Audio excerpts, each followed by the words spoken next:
Now this is the time for hashtag आपके सवाल और हमारे जवाब। हम आ गए हैं पार्ट 2 लेकर Q&A का, और इसमें कुछ बहुत चुनिंदा क्वेश्चंस है जो YouTube पर बहुत रिपीटेडली आते रहते हैं। So here we are with the part 2, so watch till the and.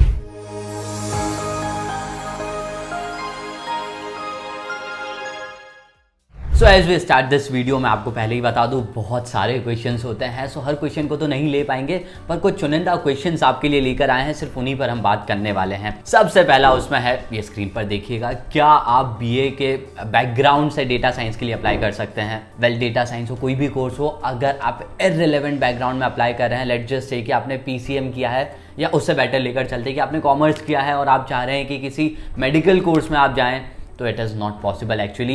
मतलब ये समझिए कि इसके चांसेस बहुत ज़्यादा कम हैं। इट इज़ रियली एडवाइज्ड कि इस क्वेश्चन का आंसर ये समझिए कि कोई भी बैकग्राउंड हो आपका, आप रिलेवेंट वाले कोर्स में ही जाएं। अवॉइड द पार्ट वेयर कि आपका कोर्स कुछ और है और अप्लाई किसी और चीज़ में कर रहे हैं, बिकॉज आपके एक्सेप्टेंस के जो चांसेस हैं वो काफ़ी कम हो जाते हैं if you go to irrelevant background. Now the next question, ये तो बहुत बार पूछा जाता है कि वीज़ा के लिए आपको कितने फंड शो करना है। इन्होंने लिखा है 18 से 20 लाख।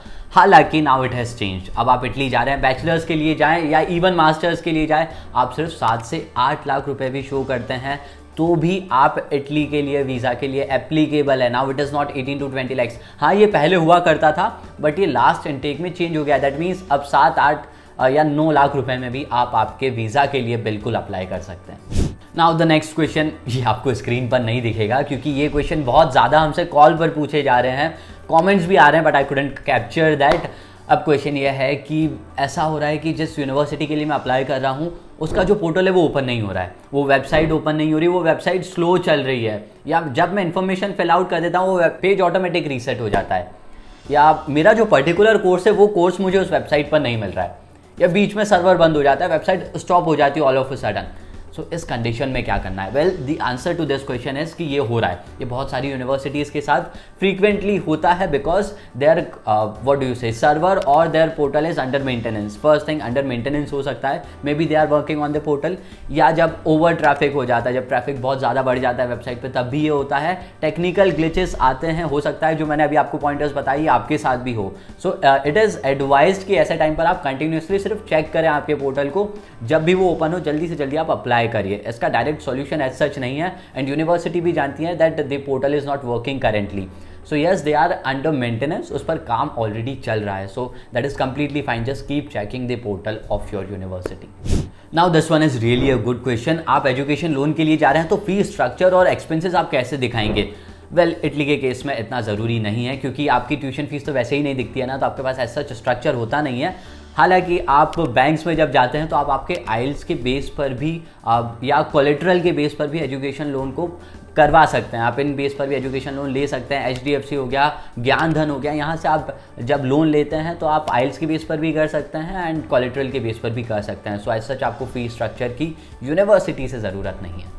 एडमिशन का टाइम है और ये क्वेश्चन बहुत पॉपुलर है, हर कोई ये पूछ रहा है कि कितने दिन में आपका एडमिशन लेटर या एक्सेप्टेंस आ जाता है। It takes around 40 to 45 days. हो सकता है आपके दोस्त का आ गया हो, आपका डिले हो रहा हो, बट दैट्स कंप्लीटली फाइन क्योंकि 40 to 45 डेज तक भी लग सकते हैं।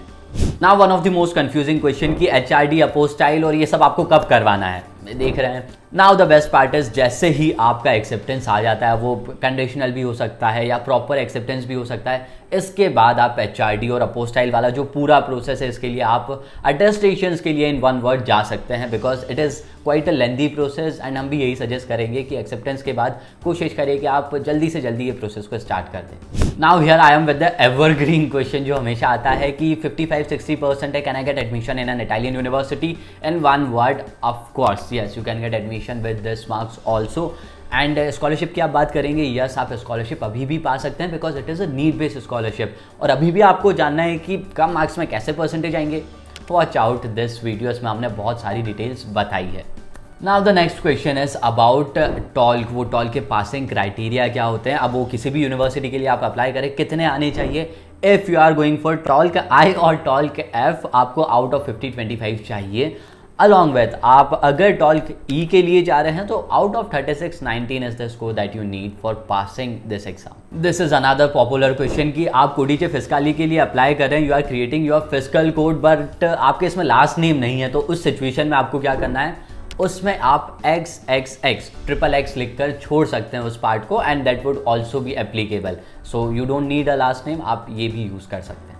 अब इसी क्वेश्चन में एक पार्ट यह भी है कि अगर आप टारगेट कर रहे हैं कि आपको किसी टॉप यूनिवर्सिटी में जाना है, बोलोनिया, पाडवा या कोई भी टॉप यूनिवर्सिटी आप टारगेट कर रहे हैं, तो ये स्कोर चेंज हो सकता है। Then you need good scores rather than just passing the exam, so keep that in mind.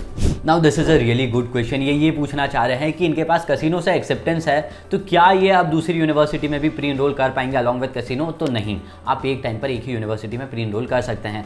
आपने इन केस कसिनो के लिए प्री इनरोल कर दिया एंड लेट अस से कि आपको कुछ टाइम के बाद बोलोनिया से एक्सेप्टेंस आ जाता है and now you want to change it, तो आपको आपका जो प्री इनरोलमेंट कसिनो में हुआ है वो कैंसिल करके आपको बोलोनिया के लिए वापस प्री इनरोल करना पड़ेगा। So at the same time आप नहीं कर सकते, but yes there are chances कि आप इसको चेंज ज़रूर कर सकते हैं। So yes, this was all in this part. Q&A के सेकंड पार्ट में इतना ही था। आप चाहते हैं कि और आए ऐसे Q&A तो हमको बिल्कुल कमेंट्स में बताइएगा। और क्वेश्चंस हैं, let us know in the comment section, हम उसके भी रिप्लाई करते हैं। और may be you must be featuring in our third Q&A part. So yes, I guess this was all, and for more such informative content, subscribe to our channel, and yes, thanks for watching.